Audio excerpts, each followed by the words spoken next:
যুবক, সত্যি করে বলো যুবক, তোমার কি বা পরিচয়? তুমি কোন সাহসে আমার রাজ্যে প্রবেশ করে সর্বহত্যা করেছ? আমায় ক্ষমা করবেন মহারাজ। চন্দ্রগত করি বসতি হই, পিতা মোর চাঁদ সদাগর, আমি তার পুত্র দক্ষিণ নাগবৌরী চাঁদ সদাগরের পুত্র দক্ষিণ। তোমার এত সাহস, কিছুদিন উপরে এসে তুমি সর্বহত্যা করেছ। তুমি জানো না যুবক, আমার এই নিচনীনগরে সম্পূর্ণভাবে সর্বহত্যা নিষেধ রয়েছে। আর যদি কেউ ভুল করে সর্বহত্যা করে, তার শাস্তি হয় মৃত্যুদণ্ড। তোমার শাস্তি হবে মৃত্যুদণ্ড। ওড়িশা বলিব, যাও তোমরা এই মুহূর্তে জলভাবকে ডেকে নিয়ে আসবে। যাও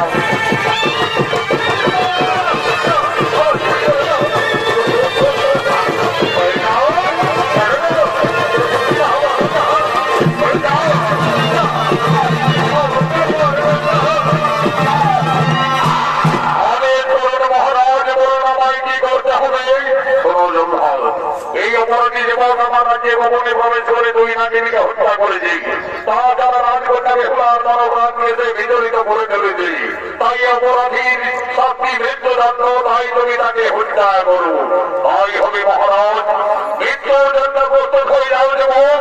এখন তোমার মৃত্যু আমার হাতে অনিবার্য।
তুমি তাকে হত্যা করো।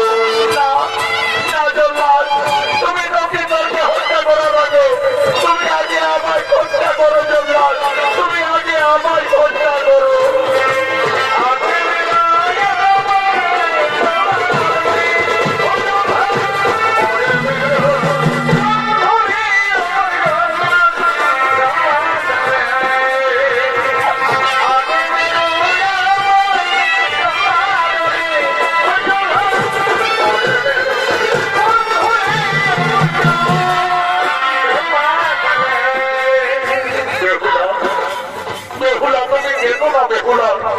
তুমি এখান থেকে চলে যাও রাজকন্যা। আর বৈতলে এই জীবনে তোমার আমার কোনদিন দেখা হবে না বেহুলা। আর বৈত কিছুক্ষণ পরে আমার মৃত্যু হয়ে যাবে। তুমি এখান থেকে চলে যাও রাজকন্যা। তুমি এখান থেকে চলে যাও। তুমি এখান থেকে চলে যাও।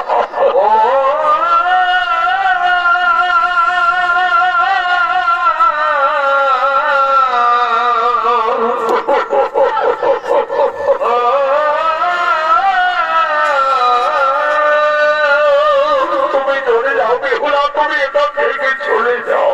ও তুই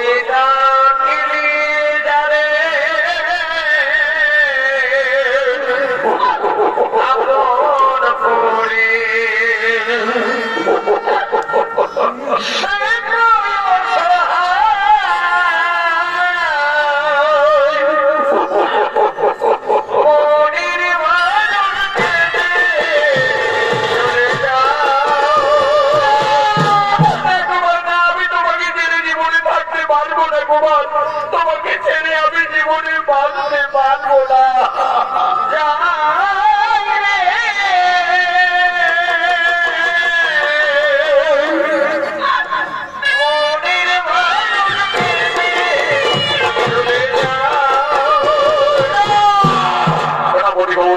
বেহুলাকে নিয়ে তোমরা উত্তর মহলে যাও, যুদ্ধ না বিলম্ব না করে তুমি তাকে হত্যা করো।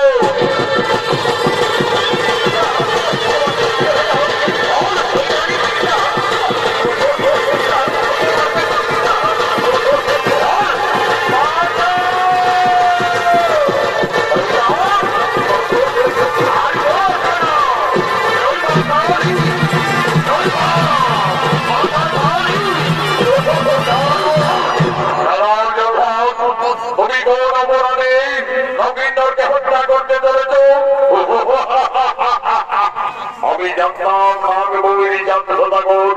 তুমি ঠিক ছুটে আসবে, কিন্তু আমার আইন আমার বিচারে সে একজন সর্বত্যাগারী অপরাধী, তার শাস্তি নিশ্চিত হবে মৃত্যুদণ্ড। আমি গুরু মহাশয়ের কাছে সকলেই জেনেছি, তারপরে নিজ করে ছুটে এসেছি। বেহুলার প্রাণ রক্ষা করার জন্য ভুল করে দুই নাগিনীকে বিনাশ করেছি, সেই অপরাধী হবে নগেন্দ্রের মৃত্যুদণ্ড।